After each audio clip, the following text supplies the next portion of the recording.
Hey, what's going on everybody, and welcome back to another video. Hope you're all having a great day so far. Today we're going to be taking a look at the Hoth MOC that I just released a few days ago today. We're pretty much just going to go into it and I'm going to take you around the whole MOC, and I'm going to show you guys what I did, how I built it, what kind of inspired me to build specific scenes and stuff like that. So I hope you guys definitely like this video. Remember to drop a thumbs up, and let's jump right on in. Yeah, so the first thing that we're going to be talking about is what I like to call the Empire Assault. This is a piece of the MOC where there's not really too much going, but it kind of adds to the overall feel of what's going on in the entire MOC. As you guys can see here, we have a few different types of guys here. We have some snowtroopers, one that has a sniper in the front, and then we also have some other guy randomly assaulting in front of him.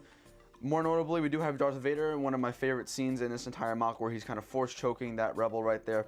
Something that I thought would look really cool. I don't even really think that happened outside in any of the games, whatever, but that kind of looks cool, and I definitely added that as a personal touch.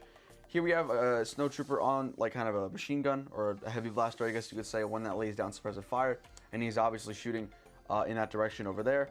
We also do have in the back some more snowtroopers. Again, this is inspired by Battlefront, so that's why I have this guy on a jetpack right here.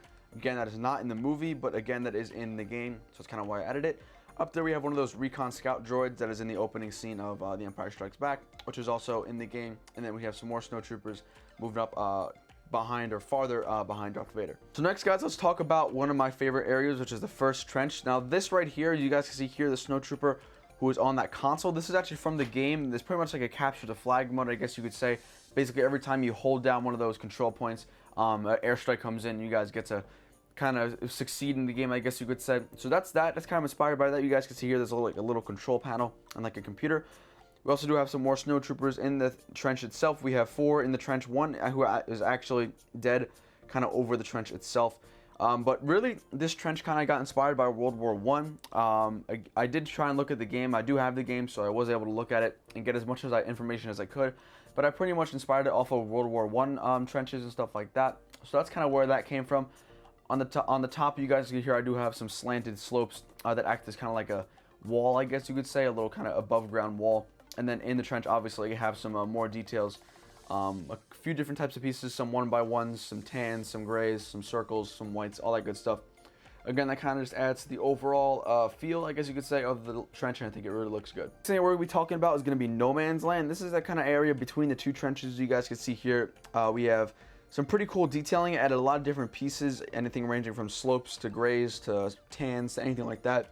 Kind of just add to the texture of No Man's Land. I think that really came together really nicely, and really happy with how that came out in the final product. Here is one of my other favorite scenes where Luke is force pushing a snowtrooper. Again, if you play Battlefront, you'll know that the character Luke, when you're him as a Jedi, when you're playing him, has the ability to force push, and basically that's just him put his hand up and force pushing the other snowtrooper back. So that's kind of cool. And I just used the 1x1s trans whites, or clears I should say, to make it look like they're kind of floating. Obviously they're not. It's pretty obvious they're not floating, but that's just that. Now these two, I do have a disclaimer. This dead guy right here is actually a resistance trooper, not from the same time period.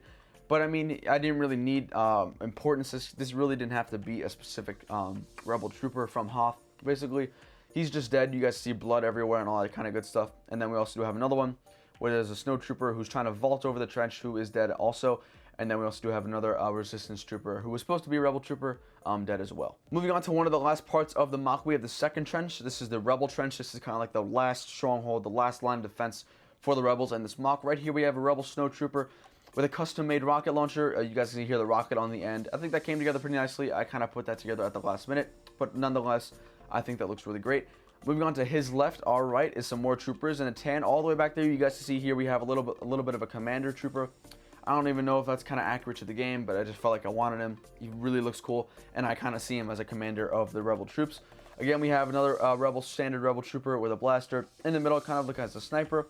And if you go look past this, we do have the awesome turret defense, which I showed you guys. This thing's pretty cool. This thing is a great addition to the MOC. I feel like it adds another level of detail, and as you guys can see, if I can kind of get in there a little bit, I kind of did a lot of cool detailing. You guys can see here in the barrels to the right, you guys see kind of like power controls, nothing really too big. That's that. And then we also, behind him, you guys can probably see, yeah, right there, you guys can see right on the bottom of the turret itself, we have another rebel trooper who's kind of running to help his fellow comrades in the trench. Moving on to the final pieces of the MOC. In the back corner, we do have a few things going on, nothing too much, nothing too crazy.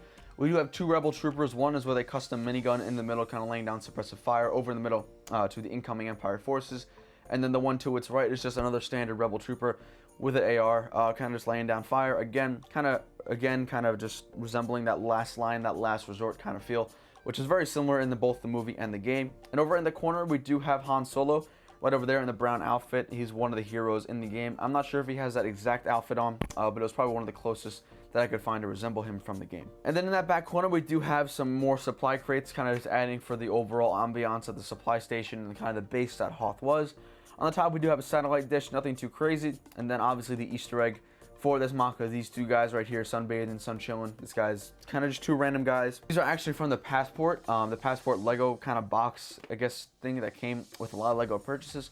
So that's that. And overall, as the bunker, you guys have probably seen this before, but this was the actual bunker from the Hoth MOC itself. What I did was I kind of reshaped it and I kind of remolded it to make it look bigger and better. I feel like I had a lot of cool detail, like these icicles and stuff like that. Added some more layers and some more detail to make this thing look really different from the original one that came in the set. And overall, I think this came really nice. Obviously, the gate doesn't open. I really don't need a reason for the gate to open. But that's that. So guys, that's going to wrap up this Hoth MOC. I hope you guys all enjoyed this. It was really awesome to see this whole thing kind of take place and come together. I think it came out great, not going to lie. I really would have wished I could have made this bigger, but time permitting and the space permitting, I really didn't have the ability to make something bigger. But as you guys can see, actually, this is the table where my Scarif used to be. So I do have a lot more room, and I do have some more news about the new not Hoth MOC, but new Star Wars MOC coming out very shortly. I have some things I have to go over, both with budget and what I want to do with that kind of stuff. So guys, again, that's going to wrap up this video. Hope you guys all enjoyed. If you guys did, definitely drop a thumbs up. It would be really appreciated. If you guys haven't seen the Hoth MOC reveal video, I'll leave a link down right now on your screen, so definitely go check that out. Guys, this has been a great ride. I hope you guys enjoyed this MOC. Definitely more to come. And yeah, that's going to be it. So see you guys later.